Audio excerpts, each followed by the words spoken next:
Well, let's look at the second story and see if you think this maybe is connected in some way. There are new audio recordings of Hillary Clinton speaking candidly and pointing fingers for her election loss. Addressing a gathering of donors in New York City, she blamed the FBI for sinking her campaign and said her 2011 comments about elections in Russia motivated President Vladimir Putin to target her. Take it from Nate Silver, who's pointed out that swing state voters made their decisions in the final days, breaking against me because of the FBI letter from Director Comey. And Nate Silver believes, I happen to believe this, that that letter most likely made the difference in the outcome. We have to recognize that, as the latest reports made clear, Vladimir Putin himself directed the covert cyber attacks against our electoral system, against our democracy, apparently because he has a personal beef against me. Mike Barnacle, what's your take on Hillary Clinton, John Podesta, everybody going out? Okay, I think all of us have a lot of respect for the former Secretary of State, former Senator from New York, former First Lady. This is a sad way to step off the stage.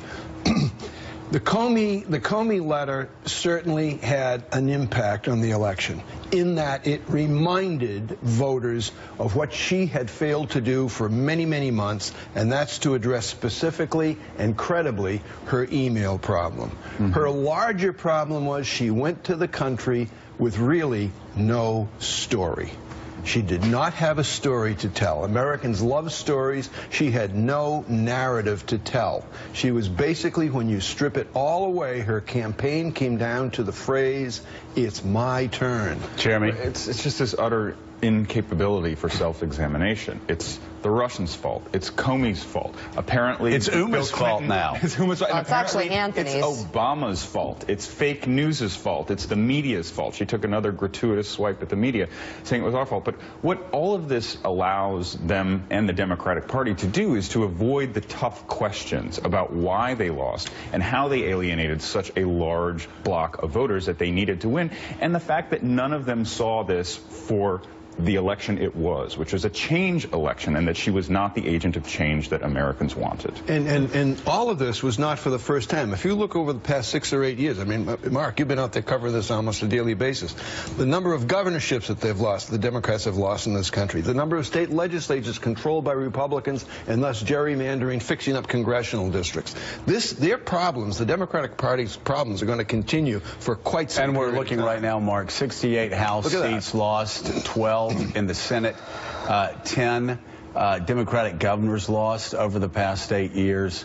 You can make all the excuses you want to make. This is a party that right now is not connected with middle America. The press narrative leading into the presidential election was the Republican Party is in crisis. Yeah. That was always a silly narrative. The Democratic Party was in crisis, except at the presidential level, and because of the Clinton campaign's failure, now they're in a crisis at the presidential level as well, and they face, depending on how Donald Trump conducts himself in office, potentially being locked out of lots of levels of government for a good long time. And the lack of introspection, at least publicly on our part, and I'm told privately, is not going to help the party come back. The lack of introspection, David Ignatius, is pretty stunning. I have been bringing up a Dan Baltz article that I read back in the spring when everybody assumed that the Republicans were going to get wiped out. But Dan Baltz said, but you know what? If they win the presidency, the Republican Party, actually, for all of this hand-wringing that we're all doing about the Republican Party, Dan Baltz wrote, the Republican Party will be in the most dominant electoral position they've been in almost a century. And he was right. They are. But there doesn't seem to be, are we missing something? There doesn't seem to be sufficient speculation as to why the Democrats have been swept aside the way they have over the past 8 years. Well, I think Hillary Clinton's comments that we played, they're painful to watch, are part of this process of sorting out what happened. I like the quicker, cleaner Barack Obama version after the 2010 midterm elections when he said, "We got shellacked." Yeah. He just looked it in the eye and said, "We got shellacked." And I think that was good for him. But this will go on for a long time. We'll never know the impact of the Comey letter. But I do think that one point that Hillary Clinton made in that little piece we saw about this being a personal beef of Vladimir Putin, that's possible. And I think one value of a bipartisan congressional investigation through a select committee, as McCain and Graham want, or whatever way, is that it would get to issues like that. So we'd see this and understand it.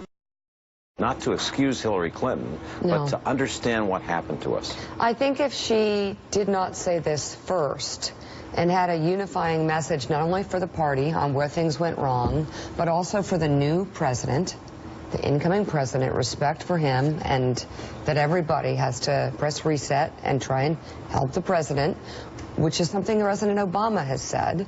And then she started to look at these things as well and call for some introspection, but also some inspection on the Russians and the other issues that may have played a role.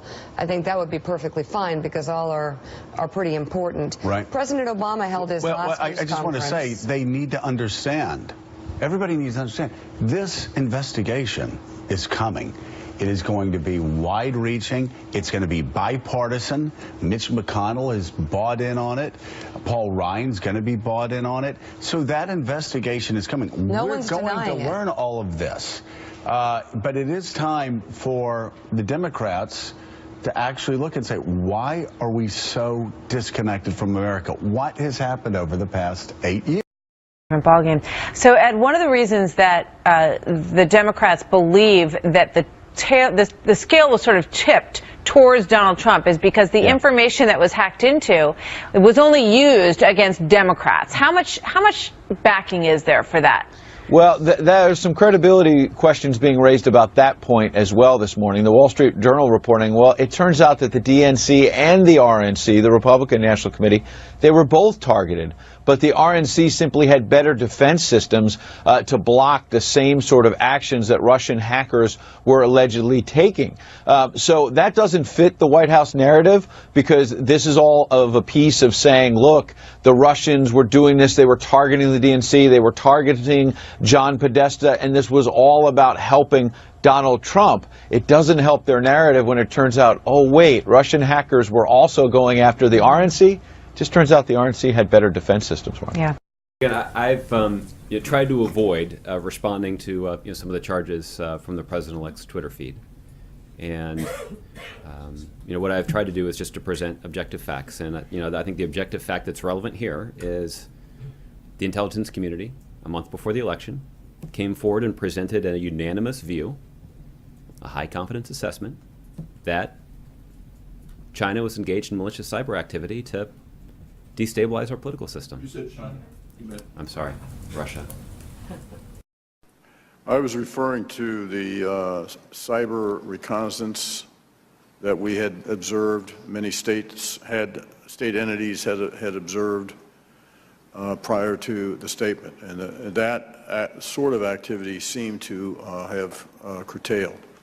As far as the WikiLeaks connection, the evidence there is not as strong, and we don't have good insight into the sequencing of the releases or when the data may have been provided. We don't have as good insight into that.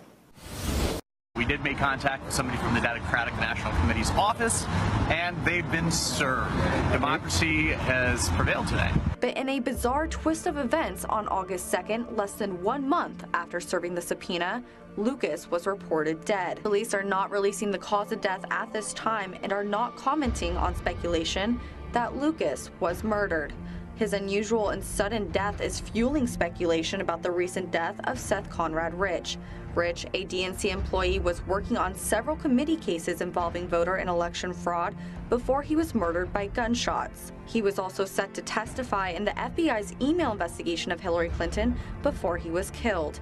Authorities have ruled his death as a robbery gone wrong, But police records indicate nothing was stolen from Rich. His recent mysterious deaths appear to be something stranger than fiction. Rich's murder made national news because of his job with the Democratic National Committee as the director of voter expansion data. That was just a robbery, I believe, wasn't it? No, there's no finding. So what are you suggesting? What are you suggesting? I'm suggesting that our sources take risks, and they become concerned to see things occurring like that. But was he one of your sources then? I mean, our sources face serious risks. But it's quite something to suggest a murder. That's basically what you're doing. We are investigating to understand what happened in that situation with Seth Rich. But was he one of your sources then? I mean...